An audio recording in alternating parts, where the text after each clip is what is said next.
It's already out of the main box, but it's still in the original box from Vortex, all right? This is the Vortex Razor Gen 3 1 to 10 by 24. I have been talking about this scope for years, just asking and asking, please come out with a 1 to 10. The 1 to 6 is great. The 1 and 8 is great. The 3 to 18 is great. The 2.5 to 10 by 32. We can go down the line with all the optics they have, and it's great. But with me shooting the AR platform so much, I still think the 2.5 to 10 is a little too big. As far as the scope length, and the 1 to 6, I feel like sometimes I'm just a little limited. I just wish I had that extra magnification.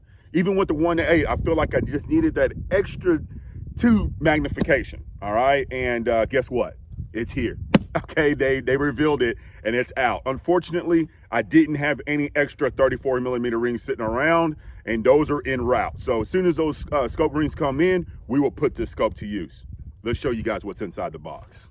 All right, let's get to this scope, and let me show you guys something real quick. Look at this. Got some ground buzzards over there. They're actually turkeys, but I call them ground buzzards. All right, so what we have here, again, is the Gen 3 Razor 1 to 10 EBR9 reticle, okay, MRAD first focal plane. And let me see if I can focus in on the actual reticle. Check that out. Oh man, I'm so excited about this. Let's get this opened up real quick because I'm losing light. Awesome packaging as always. We've got the product manual here, the reticle manual. We got the inspection thank you tag here. Initials, TJ. I've seen this guy's initials before. He's done a good job inspecting, and I've never had issues with my Vortex Razor. So fingers crossed this one holds up just as good. Got the Team Vortex sticker here. Beautiful photo here on the front with the PWS. And look at this. Would you look at this? Wow. I mean, absolutely beautiful, all right? 34 millimeter tube, 34. And we're gonna do a comparison here to the other Razor. This is the Razor 1 to 6 over here. But there is something in here I wanna show you guys real quick. Let's get it out real quick. A throw lever. Vortex, with every Razor that you put out, this should be in the package. Guys, I'm not saying it's a stiff scope to operate, but if you're really wanting to get things moving on the fly, you're gonna want a throw lever on a Razor. Now, if you're at the range and you're shooting off the bench, shooting paper, whatever you wanna do, shooting wise, it's not that big of a deal. But when you're running and gunning and you wanna get things moving on the fly, that is a must. Oh God, I'm so excited. So excited about this. Let's get it out of here and let's compare it to the 1 to 6 Razor here. I got a little bit of dried up blood and crap over there, so let's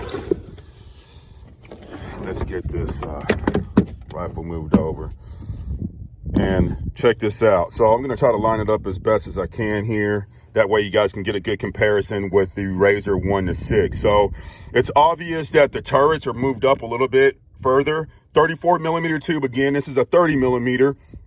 And guys, I'm going to be honest with you. If there's one thing that I don't like about this new 1 to 10, I haven't even shot it yet, but man, with that extra magnification out of such a small scope like this, I just feel like the cap, it shouldn't be capped. I feel like it should have exposed turrets, just like the 3 to 18 and the 4.5 to 27.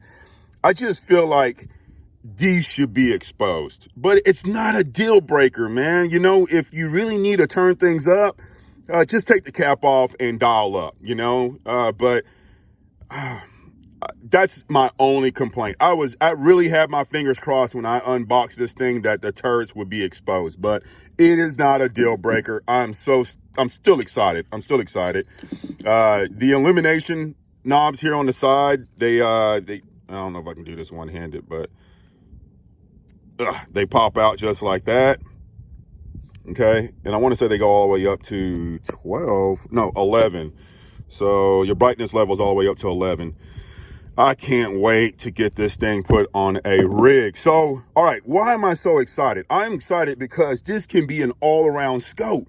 The 2.5 to 32 is such a great scope, and I've talked about this, but the thing that concerns me the most about the 2.5 to 32 is the length of the 2.5 to 32. This you can run on an SBR, you can run it on a bolt gun, a scout rifle, you can run it on just about anything and have that low side and high side magnification. So it's a great scope. I'm telling you guys right now, Vortex hit it out. They hit it out of the ballpark with this one, man. I'm super excited about it. But this is just the unboxing. We're gonna get this thing mounted on a rifle and we will shoot it. There was a question that somebody had asked on Instagram that was a really good question. Somebody was really worried about the 24 mil, you know, the objective, the 24 millimeter objective. I've been running 24s for a really long time, especially from Vortex, and they were worried about lighting. People really think that the bigger your objective is on your scope, the more light comes in, and that's not true. To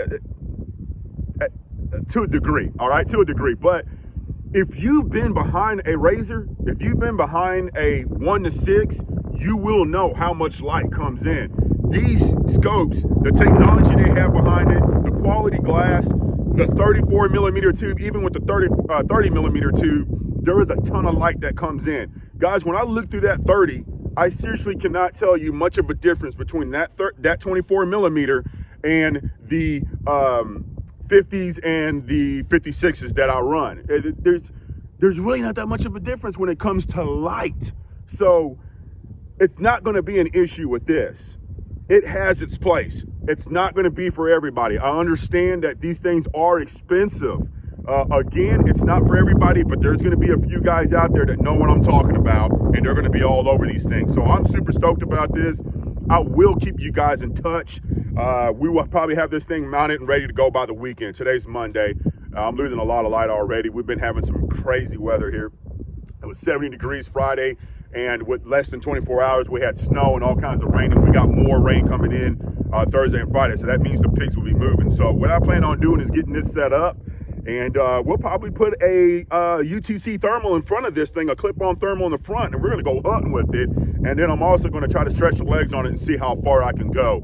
Unfortunately, 800, 1,000 yards is about as far as I can go at the ranges, but we're still gonna see how far we can go. I know I can do it, but I just wanna show you guys how well this scope is gonna be able to perform. So I'll keep you guys posted. If you guys like what you see, please hit the like button, get those subs going, get the notifications going, and I'm gonna do my best to keep that content rolling. I know things kind of slowed down. There's a lot of things going on in my life, but you know, I'm human, you know? I'm not the guy that does YouTube all the time. So I will keep you guys up to date with this scope, all right? I appreciate it.